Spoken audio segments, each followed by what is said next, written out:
사무엘하 11장 6절부터 13절의 말씀을 가지고 다윗과 우리야라는 제목으로 하나님 말씀 같이 나눕니다. 최근 한국의 SBS 방송국에서 6살밖에 되지 않은 김태훈이라는 어린 아이를 영재로 소개하였습니다.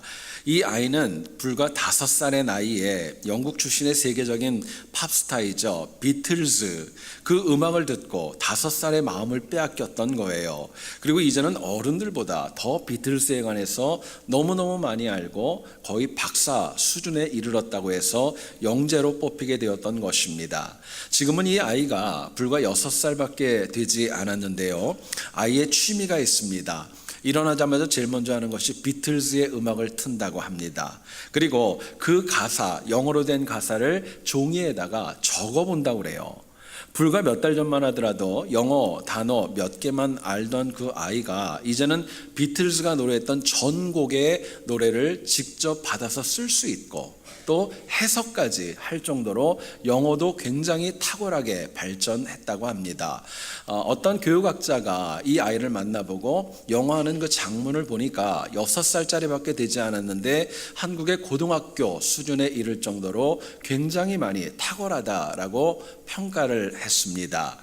여러분, 이 이야기를 들으는 이유가 있습니다. 사람은요, 배워야 합니다.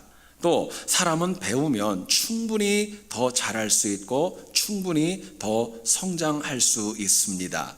이것은 어린아이의 문제뿐만이 아니라 영어의 문제뿐만이 아니라 우리의 신앙도 역시 배우려 하고 또 배운다면 충분히 깊어지고 성숙해질 수 있는 것입니다.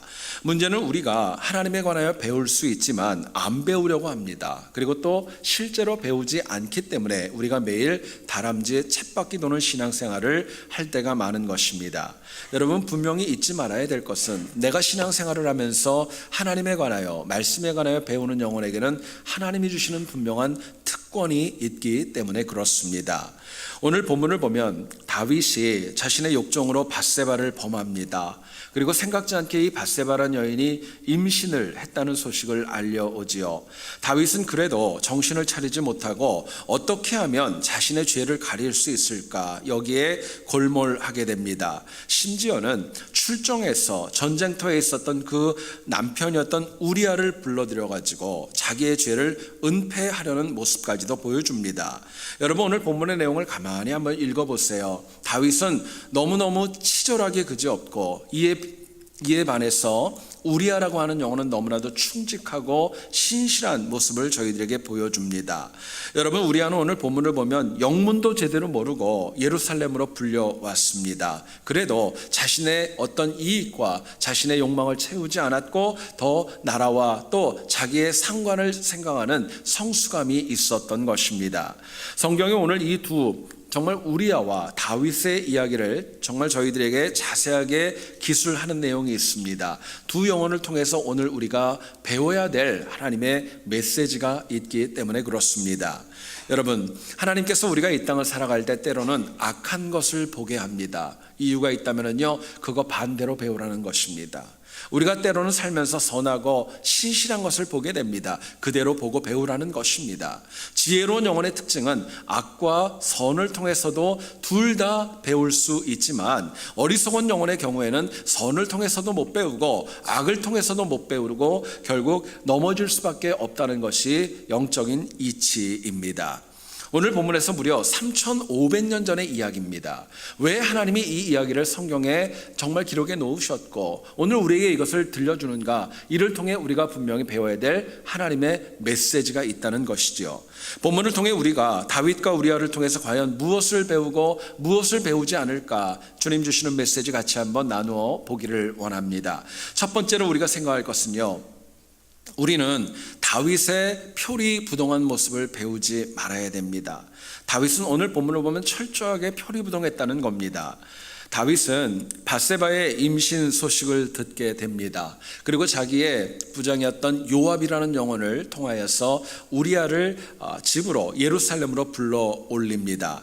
그리고 그렇게 소환한 후에 다윗은 우리아에게 요압의 안부를 물어보고 전쟁이 어떻게 되었는가, 그 전쟁의 상황도 물어봅니다. 그런데 말씀을 묵상하다 제 마음에 좀 엉뚱한 생각이 들었습니다. 여러분, 다윗이 이 우리아에게 요압에 관한 그 안부를 물어보고 전쟁의 정황을 물어본 것이 정말 진심이었을까? 정말 걱정이 돼서 그랬을까? 혼자 생각해 봤습니다. 그러면서 당시 다윗은 요압의 안부와 전쟁에 대한 관심보다도 자기의 죄를 은폐할 것, 거기에 더 많은 관심이 있었던 겁니다. 또 우리아가 귀가할 때뿐만이 아니라 왕에 쓰는 그 음식을 선심을 써서 보내는 이유가 있다면 이 또한 우리아가 음식에 취하고 또 술에 취해서 자기가 저질렀던 죄를 갖다가 은폐하기 위한 것이 다윗에게 있었던 악한 계획이었던 것입니다. 본문 13절을 보면은요, 우리아가 신실했어요. 그리고 자기의 자리를 잘 지켰습니다. 그러자 우리아와 또 먹고 마셨고 우리아를 취하게 한 다음에 또 밧세바를 향하게 했지만 역시 이것도 성공하지를 못했던 것입니다. 여러분, 이틀의 과정을 봤을 때 다윗의 모습에는 분명한 겉과 속이 다른 모습이 있었어요. 겉과 속이 너무 달랐고 목적을 위해서는 정말 수단과 방법을 가리지 않는 그런 악한 모습이 있었던 것입니다. 여러분, 표리부동, 이게 무슨 말일까요? 겉과 속이 다른 경우를 이야기합니다. 우리의 속마음과 겉으로 드러나는 행동이 같지 않은 경우를 이야기합니다. 문제는 우리가 이 땅을 살아가면서 표리부동하고 겉과 속이 다르고 내 마음과 행동이 다르게 나타나면요, 엄밀히 얘기하면 그 누구보다도 가장 힘든 것은 바로 나 자신입니다. 또 표리부동한 그 삶이 처음에는 한두 번 하다가 습관화가 되어지고 생활화가 되어지고 그 사람의 인격이 되어져 버리면은 그 사람은 죄를 짓는데도 걷잡을 수가 없고 더 막을 수도 없는 지경까지 가고 마는 것을 보게 됩니다. 여러분, 그리고 더 중요한 것이 있습니다. 표리부동은요, 절대로 숨길 수가 없습니다. 시간이 되면 발각이 될 수밖에 없어요. 그렇기 때문에 이거는 누가 보아도 악하고 선한 모습이 아니라고 이야기합니다.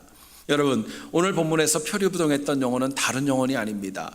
예수님 다음으로 그 이름이 가장 많이 나오고 이스라엘의 최고의 성군으로 일컬어지는 다윗 왕이 이와 같았다면 저와 우리의 모습은 여러분 더하지 않을까 생각해 봅니다. 자, 그렇다면 우리가 다윗의 표리부동함을 극복하고 여기에 빠지지 않으려면 우리가 본문에 등장하는 우리아에게 뭘 배워야 될까요? 본문은 저희들에게 이렇게 얘기를 합니다. 우리아에게 다윗과 다르게 생각하는 것과 행동하는 것이 일치하는 그 모습, 저희들에게 배우고 또 배우라고 도전합니다. 오늘 본문을 보면 다윗은 우리아가 첫날 밧세바에게 간 줄 알았습니다. 그리고 아마 마음을 놓았을 거예요. 그런데 예상이 빗나가자 그 마음속에 깜짝 놀랐고 또 굉장히 많은 혼동이 다가왔습니다. 충직한 우리아의 마음에 있던 생각이 있었습니다. 자기의 상관이었던 요압, 그리고 전우들은 고생하는데 자신만 안락하게 지낼 수 없다는 것, 그게 우리아의 생각이었습니다. 다윗과는 정말 다르게 진심으로 자신의 마음의 중심과 행동까지도 상관을 위했고 국가를 위했고 전우를 위하는 모습을 분명히 보여주었던 것입니다. 마음으로만 품지 않았던 거예요. 행동으로 직접 나타났던 것입니다. 여러분, 오늘 본문을 보면 우리아는 술에 취했음에도 불구하고 정말 정신이 몽롱했음에도 불구하고 그래도 자신의 욕망대로 가지 않았고 처음에 맹세하고 마음먹었던 그대로 마음과 생각 또 행동이 일치함으로 보여주었던 것입니다. 여러분, 성경을 보면 햇사람 우리아라는 이야기는 정말 짧은 부분이 나오지만 오늘 본문에서 그가 주는 도전은 절대로 작지 않은 것입니다. 하나님을 믿는 백성의 특징이 있습니다. 세상과 달라야 합니다. 거룩해야 된다고 말씀합니다. 그렇기 때문에 하나님 저희들한테 말씀하시죠. 내가 거룩하니 너희도 거룩할지어다. 주님 말씀하셨습니다. 여러분, 거룩하다는 게 과연 무엇일까요? 좀 더 구체적으로 얘기하면 우리의 마음과 우리의 행동의 간격이 좁아지는 것입니다. 우리의 행동하는 것과 마음이 같이 가는 것, 그게 거룩입니다. 겉과 속이 다르지 않고 함께하는 것, 그것을 거룩이라고 말씀합니다. 여러분, 영적 전쟁에 승리하는 것은 다른 것 아닙니다. 성령 하나님이 내 마음에 주는 감동대로 내가 얼마나 행하는가, 여기에 따라 달라지는 것입니다. 세상은요, 자신이 뱉은 말을 책임지는 영혼을 얘기를 할 때 언행일치라고 얘기를 하고 책임감이 있다고 얘기를 합니다. 오늘날 너무나도 많은 분들이 말한 것 너무 쉽게 할 때가 있습니다. 책임지지 않을 때 많이 있어요. 불리하고 어려우면 자신이 말하지 않았다고 회피할 때도 있습니다. 또 내가 난처하면 누군가에게 전가해버려가지고 나는 책임을 회피하려는 경우도 적지 않습니다. 당연히 언행일치가 되지 않으면 주변 사람들이 배울 이유도 없고 더 나아가서는 외면당하는 경우 우리가 얼마나 많이 보는지 모릅니다. 그런데 성경은 저희들에게 분명히 이야기합니다. 신앙인의 거룩함, 신앙인이 정말 배워야 될 모습은 언행일치 정도가 아니라 믿음과 행동이 일치하는 신행일치의 삶이라고 저희들에게 말씀합니다. 그게 진짜라는 거예요. 여러분, 너무나도 많은 분들이 신행일치라는 얘기를 들을 때 참 어렵게 생각합니다. 물론 쉬운 개념은 아닙니다. 왜냐하면 신앙은 우리의 생각대로 나오는 말이 아니라 하나님의 은혜로 가지는 것이기 때문에 신앙대로 행동을 한다는 건 정말 어렵고도 어려운 문제입니다. 여러분, 아브라함이 이삭을 번제로 바치라는 명령을 들었습니다. 그리고 아브라함은 주저하지 않았고 이 이삭을 데리고 모리아 산으로 가서 하나님에게 번제로 드리려 했습니다. 생각해 보세요. 인간적으로 얼마든지 하나님의 명령을 거부할 수 있는 요인을 찾을 수 있었어요. 그렇게 하지 않을 이유를 얼마든지 내세울 수 있었습니다. 이를테면 이렇게 변명할 수도 있지 않아요? 하나님께서 주셨지 않습니까? 근데 왜 데리고 가십니까? 더 나아가서는 이제는 더 이상 나한테 상속자가 없습니다. 하나님, 이거는 아닌 것 같습니다. 이야기할 수도 있었어요. 그런데 아브라함의 위대함이 있습니다. 하나님을 믿는 믿음대로 그대로 아들까지도 드렸던 것입니다. 여러분, 성경을 가만히 읽어보세요. 하나님이 오히려 아브라함의 신행일치에 감동을 받으십니다. 깜짝 놀라십니다. 그리고 이삭을 살려주셨고 그로 인하여서 메시아의 조상이 되는 놀라운 은혜를 그 가정과 그 영혼에게 허락해 주셨던 것입니다. 그리고 이 아브라함의 신행일치의 삶은 그 당대뿐만이 아니라 오늘 살아가는 우리에게도 정말 꼭 배워야 될 영적인 귀감을 우리에게 보여주고 있는 것입니다. 여러분, 문제는요, 많은 신앙인들이 신행일치라는 말을 들으면은 마음속에 정말 그래야 돼, 그렇게 살아야 돼 생각하고 동의합니다. 그런데 내 문제로 다가오게 되면은 얘기가 달라져요. 목회자들은 신행일치가 되어줘야 되고 중직자들은 신행일치가 되어줘야 되지만 내 문제가 되게 되면은 변명과 합리화가 나올 가능성이 너무나도 많이 있다는 사실입니다. 여러분, 신행일치는 갑자기 되지 않습니다. 더 나아가서는요, 지속적으로 영적으로 선하고 복된 신실한 거 배워나가는 영혼들만이 믿음과 행동이 일치할 수 있다고 이야기합니다. 어떤 분은 그런 얘기하는 것도 제가 들어본 적이 있어요. 주변에 믿음과 행동이 일치하는 사람이 없기 때문에 나는 배울 수가 없다고 얘기를 합니다.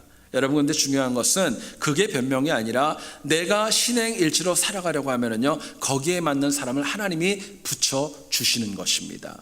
그래야 더 은혜가 되는 것이에요. 20세기 초반에 일본 어떤 지역에서 나가노마키라고 하는 목사님께서 빈민촌에서 교회를 개척하게 됩니다. 그리고 교회를 개척했지만 참 어려움이 많이 있었어요. 무려 5년 동안이나, 한번 상상을 해보세요. 5년 동안이나 사모님과 목사님과 자녀만 예배를 드리는 거예요. 5년 동안 세 가족이 한 명도 안 왔습니다. 얼마나 힘들고 어려웠을까요?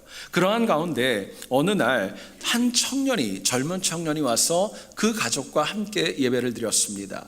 이 나가노 목사님이 얼마나 감격을 했는지요. 예배를 드리고 그 청년에게 얘기를 합니다. 식사하고 가라고. 그리고 같이 이제 밥을 쳐놓고 먹는데 이 청년이 갑자기 기침을 하면서 그 앞에서 각혈을 하게 됩니다. 이 나가노 목사님이 너무 기가 막혔어요. 아니, 어떻게 5년 만에 처음 왔던 성도가 식사하는데 각혈을 할까? 하나님, 이게 도대체 나한테 무슨 뜻일까? 이 청년한테 처음에 그 병에 대해 얘기하지 않은 거 책망을 해야 될까? 갈등하고 또 갈등을 하지만 그래도 그리스도의 사랑의 마음으로 품어줍니다. 그 피 흘린 거 다 닦아주고요. 다시 가서 음식을 해와가지고 끝까지 식사를 마치고 그 청년을 보내게 되었던 것입니다. 여러분, 훗날 이 청년이 지금 여러분 사진에서 보는 것처럼 20세기 초만 일본의 사도 바울로 불렸던 가가와 도요히코 목사님이 되었습니다. 모두에게 배척받던 청년이었습니다. 더 나아가서는 집안에서도 어머니가 기생이었고 첩으로부터 태어나서 갖은 핍박과 어려움을 다 받았지만 하나님을 만나고 이 나가노 목사님을 통해서 어떻게 살아가야 될지를 배웠던 것입니다. 그리고 더 나아가서는 이 가가와 도요히코도 역시 가난하고 소외된 이웃을 위해 일본뿐만이 아니라 중국에서까지도 힘있게 사역을 감당했다고 합니다. 여러분, 제가 책을 보면서 참 많이 놀랐어요. 좀 어떻게 보면 좀 역겨운 이야기일 수도 있어요. 근데 생각해보면 너무 감동이 돼요. 무슨 얘기냐? 여러분, 당시 중국에서 너무너무 어렵고 힘든 그런 빈민들의 경우에는 먹는 것을 제대로 없기 때문에 이 대변을 본다는 게 너무너무 힘들었다고 합니다. 그렇기 때문에 그 변을 못 봐서 죽어가는 영혼들도 있었대요. 그럴 때 이 가가와 도요히코가 맨손으로 그것을 꺼내줄 때도 있었고 약을 줄 때도 있었고 정말 쉽지 않은 헌신을 감당했던 것입니다. 많은 분들이 이 가가와 도요히코한테 얘기를 합니다. 왜 이렇게까지 해야 되냐고, 얼마나 더러운데 그걸 왜 해야 되냐고 물어봤을 때 이 가가와 도요히코의 고백이 있습니다. 저는 배운 대로 한 겁니다. 배운 대로 한 겁니다. 제 선생님이신 나가노 마키 목사님께서 제가 토해낸 더러운 핏덩이를 닦아 주셨습니다. 그분에 비하면 저는 아무것도 아닙니다. 고백을 했어요. 여러분, 연약한 인간이 배운 대로 살고 믿는 대로 살아가는 것, 사실은 말은 쉽지만 정말 쉽지 않은 일입니다. 그러나 배운 대로 믿음대로 행하는 삶에는 하나님을 감동케 하는 역사가 있습니다. 또 배운 대로 믿은 대로 살아가는 영혼에게는요, 주변 사람을 살리는 권능이 그 안에 있는 것입니다. 물론 오늘 우리의 삶이 가가와 도요히코 목사님과 같이 똑같이 살 수는 없어요. 그러나 우리 주변에서 정말 어려운 영혼들을 향하여서 다윗과 같은 표리부동함을 넘어서, 더 나아가서는 우리와 같이 언행일치를 넘어서 하나님의 믿음과 행동이 일치하는 신행일치로 우리가 날마다 승리하는 우리 모두 될 수 있기를 주의 이름으로 축원드립니다.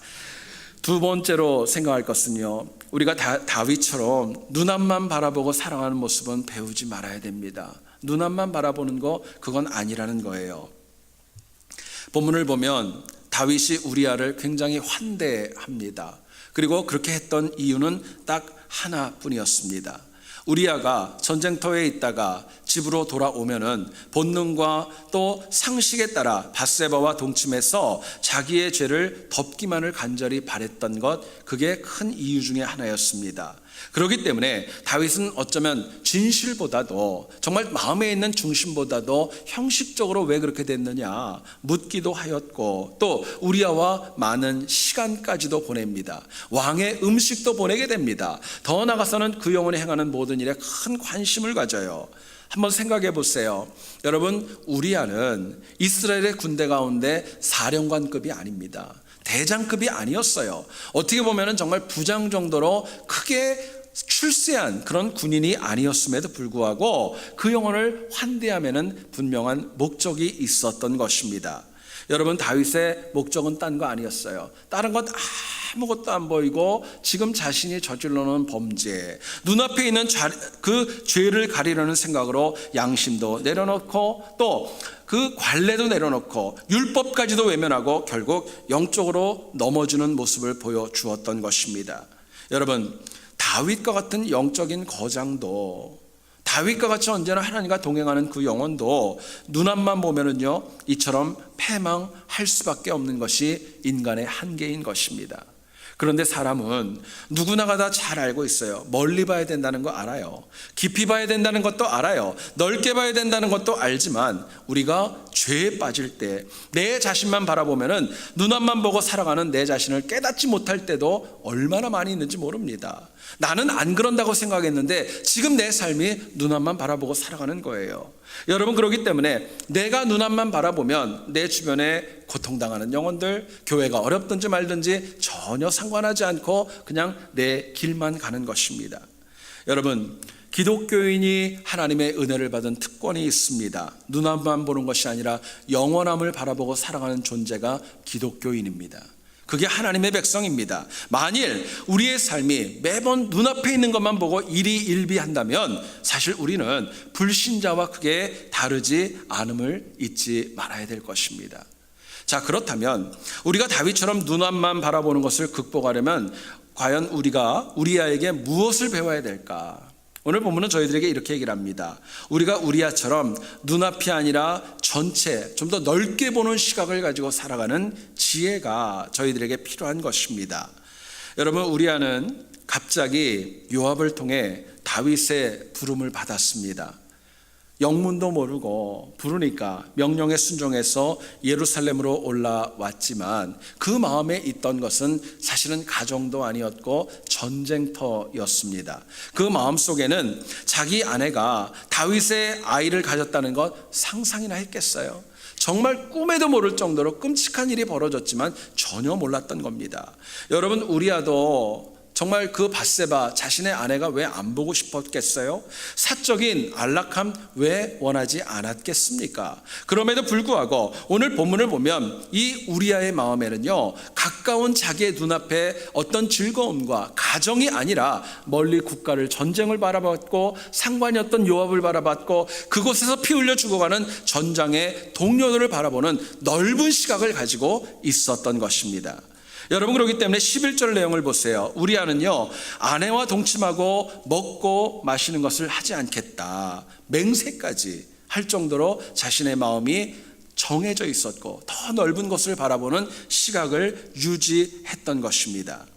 여러분, 오늘날 우리가 살아가는 이 시대를 얘기를 할 때 포스트 모더니즘의 시대라고 얘기를 합니다. 탈현대주의라고 얘기를 하지요. 어떤 특징이 있습니까? 내가 좋으면 됩니다. 내게 이익이 되면 그냥 선택하는 것입니다. 타인에게 피해만 주지 않으면 다 괜찮다고 얘기하고 그냥 선택해버릴 때가 얼마나 많이 있는지 몰라요. 여러분, 가끔 운전을 하고 다닐 때나 이렇게 한인타운을 걸어 다니다 보면은 저만 그런지는 모르겠어요. 근데 참 여전히 정말 적응이 안 되고 힘든 그 모습이 있습니다. 혹시라도 이게 여러분 마음이 상하시면 좀 용서를 구하는데 뭐냐면요, 여성들이 길거리에서 담배 피고 다니는 거. 여러분들은 좀 어떠세요? 아, 그럴 수 있어, 이런 생각이 드세요? 아니면 저 어떡하지? 막 이런 생각이 드세요?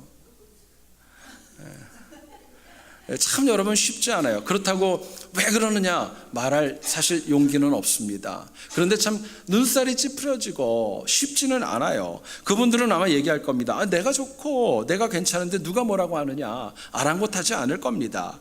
여러분, 그런데 하나님 백성에게 주는 하나님의 기준이 있습니다. 성경은 한 번도 나만을 위해 살아야 된다고 얘기한 적 없습니다. 또 눈앞만 바라보고 살아가라고 얘기한 적도 없습니다. 여러분, 우리는 멀리 더 깊은 것을 보기 때문에 내 생각과 눈앞에 치중하는 것, 하나님 그거 원하지 않는 것입니다. 여러분, 사람은요 다 비슷한 것 같아요.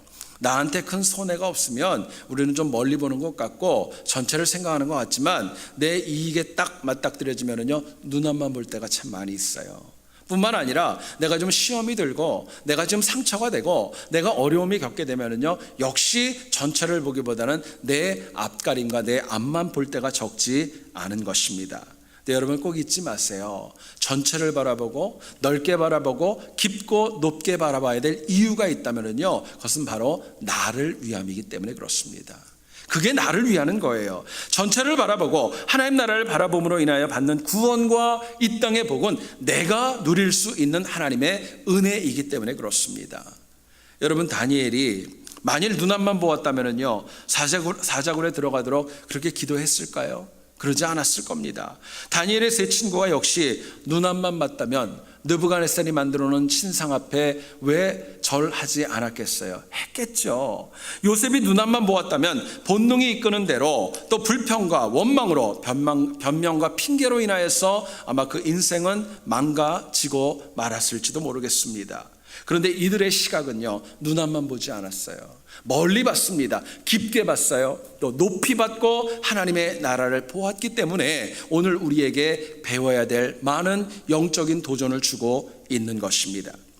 성경은 우리 인생을 얘기를 할 때 흙에서 와서 흙으로 돌아간다고 이야기합니다. 우리의 인생은 한 번의 호흡과도 같이 짧다고 이야기합니다. 피었다지는 꽃과 같기 때문에 정말 모든 것들을 누렸던 솔로몬이 얘기를 합니다. 헛되고 헛되니 헛되고 헛되니 모든 것이 다 헛되도다 한탄하며 아파했습니다. 문제는 우리가 이것을 머리로는 알지만 실제 삶에서는 전체가 아니라 눈앞만 바라보고 있다면요, 지금까지 했던 것도 충분합니다. 이제는 바꾸셔야 됩니다. 좀 더 깊게 보셔야 돼요. 좀 더 멀리 보셔야 되고 하나님의 나라와 하나님의 관점으로 바라보는 지혜가 저희들에게 참으로 중요한 것입니다. 최근에 지난 9월 30일이었습니다. 한국의 어떤 유명 연예인의 애완견, 반려견이라고도 하죠. 프렌치 불독이라고 하는 그 종의 개를 가지고 있었는데 그 개가 한국의 유명한 어떤 식당의 주인의 정강이를 물게 되었습니다. 이로 인하여서 놀랍게도 많은 일파만파의 어려움이 있었죠. 근데 여러분, 한국의 어떤 일간지는 그런 얘기도 했습니다. 이 개가 그 주인을 물었던 게 처음이 아니라 1년 전에도 한번 물었던 적이 있었답니다. 그런 어려움이 있었대요. 결국 여러분 아시는 대로 식당 주인은 폐혈증으로 인하여서 개에게 물린 지 불과 6일 만에 사망하고 말았습니다. 여러분, 핵심은 이것입니다. 이 강아지의 주인이 이렇게 난폭하고 맹견의 목에 보호줄을 전혀 매지 않았다는 거예요. 뿐만 아니라 어떤 안전장치도 하지 않은 것이 신문을 통해 밝혀지게 되었습니다. 여러분, 이 개의 주인은 이 개가 얼마나 이뻤겠어요. 너무 좋았겠죠. 그리고 별일 없겠거니 그냥 자기의 즐거움과 자기 눈앞만 바라보고 아무런 장치도 없이 이 강아지를 데리고 나왔던 것입니다. 근데 여러분, 결과는 끔찍했던 거예요. 실제로 여러분, 이 개는 과거에도 수차례 사람을 문 경력이 있기 때문에 만약을 생각해서라도 준비하고 예비하는 지혜가 필요했다고 신문은 이야기합니다. 여러분, 이로 인해서 저 유명 연예인은 사회로부터 지금도 엄청난 질타를 받고 있는 상황에 있습니다. 여러분, 사람이요, 눈앞만 보면은 사실 그렇게 복잡할 거 하나도 없습니다. 그리고 편안합니다. 부담도 없습니다. 그러나 멀리 보고 하나님의 나라의 미래를 본다면 생각할 것도 많고 또 절제해야 될 것도 많고 때로는 부담스러울 수도 있습니다. 그래도 하나님 백성의 관점은 다윗과 같이 눈앞이 아니라 우리와 같이 좀 더 멀리 보고 전체를 바라보는 시각, 하나님이 그거 배우라고 저희들에게 말씀하십니다. 이민자의 삶이 힘들고 곤고해도 눈앞이 아니라 내 주변과 천국의 소망을 가지고 살아갈 때에 나는 물론이고 우리 주변에 있는 영혼들에게 생명의 복음을 증거할 수 있기 때문에 그렇습니다. 여러분, 살면서 눈앞에 어떤 일이 있더라도 간곡히 부탁드립니다. 우리가 눈앞만 바라보지 않기를 원합니다. 좀 멀리 보세요. 좀 깊게 보세요. 하나님 나라를 바라보는 그 지혜가 저희들에게 필요합니다. 그래서 우리가 다윗처럼 눈앞이 아니라 우리야처럼 미래와 전체를 봄으로 인하여서 그 삶의 태도를 배움으로 인하여서 날마다 승리하는 우리 모두 될 수 있기를 주의 이름으로 축원드립니다. 우리 이 시간에 같이 하나님 앞에 기도하고 또 찬양하도록 합니다.